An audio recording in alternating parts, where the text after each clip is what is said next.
Peer review. There are three types of peer review you're likely to come across. The first is called single-blind. This is when the peer reviewer knows the identity of the author, but the author does not know the identity of the peer reviewer. This is the most common type of peer review within the science, technology, and medicine disciplines. The second type, double-blind peer review, is when all identities are hidden. This is the most common type within arts and humanities and social sciences. Lastly, there's open peer review, where all identities are known.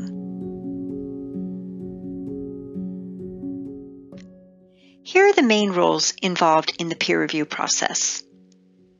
The editor will assess the article to see if it is a good fit for the journal in terms of content and quality. They will then select reviewers, though sometimes they will assign manuscripts to other board members who will then find external reviewers. Once the editor receives the reports from the reviewers, they will make the final decision regarding publication. The peer reviewers read and assess the article and any data included. Most journals have 2 to 3 external reviewers assess a manuscript.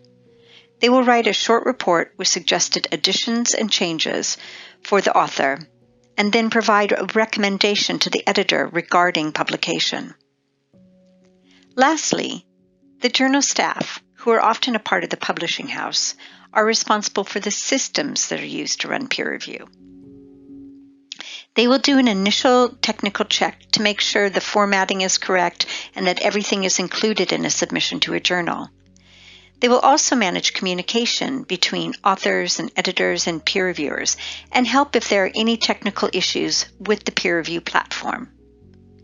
So as you can see, there are many groups of people involved in the peer review process of just one article. Here is an overview of how peer review works in most cases. As said, your manuscript is submitted to the journal and goes through an initial check to see if everything is in order.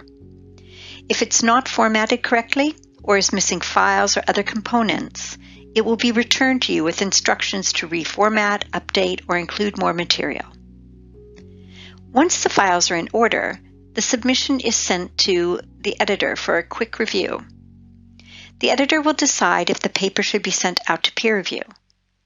At this stage, it can be rejected if it's out of scope of the journal, not complete, unreadable, or not understandable.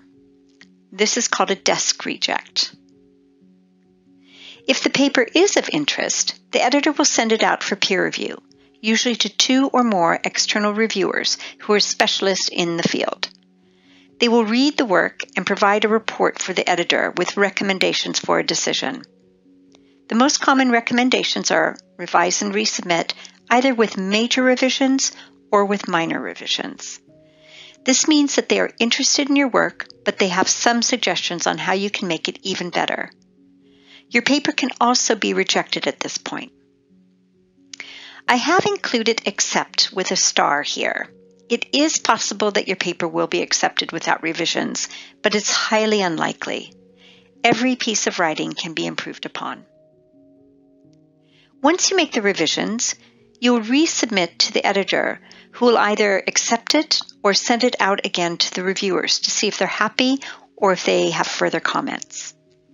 Now here's the bad news. Your paper can go through this process a couple times and still be rejected. I'll tell you how to avoid this fate in just a moment. Many publishers and journals have introduced what is called cascading peer review. Cascading peer review is when the journal that an author submits to rejects the manuscript, but suggests another journal that would possibly be a better fit. The author is given the option and can agree to the transfer or not. This can happen at 2 stages of the process. Here you see that after a desk reject, the author is given the opportunity to transfer to another journal. It can also happen after the manuscript has been sent out to external peer reviewers. They may suggest rejecting the article, but still think it is sound science, just not a good fit for that particular journal. At this point, the author will be given the option of transferring the submission to another journal. In some cases, the peer review reports can be transferred along with the manuscript. And in those cases, the editor may look at the manuscript and at the reports and make a decision right away. However, they may also choose to send it out for further peer review. The goal behind cascading and transfers is to offer greater service to authors and to make peer review more efficient. But again, it is always the author's choice. Responding to the reviewer's comments is an important part of the publishing process. At times when you receive the reviewer report, it can feel like a rejection, especially with a revise and resubmit with major revisions. Try not to become too upset. Close your computer and forget about it for a couple days. And when you're ready to get to work, carefully read the decision letter from the editor. It may include advice on how to respond to the reviewer's comments and will provide information about deadlines for returning your revisions. If you have co-authors, set up a meeting to review all of the reviewer comments. Make sure to share the reports with everyone prior to your meeting. Go through the reviewer reports and make a list with all the suggestions that they have made for improving your manuscript. You may want to group the comments based on categories, for example, literature review or methods. Go through the list and decide which of the recommendations you would like to adopt and make those changes. Now here's the key to avoiding the fate of going through the revisions process a couple times and still being rejected. When you send back your revisions, you must include a note to the editor clearly detailing how you have addressed the peer reviewer's concerns.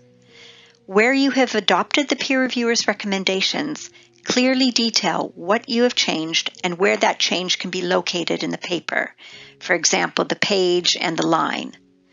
Some journals welcome the use of track changes to help editors and peer reviewers see what you have done. Now, you will not always agree with all the peer reviewers' recommendations. In that case, you need to clearly and respectfully explain why you chose not to amend your paper, and be very specific. For instance, if the peer reviewer thought you should cite another paper, but you feel it is out of scope of your project, explain why that is so that both the peer reviewer and the editor understand your decision.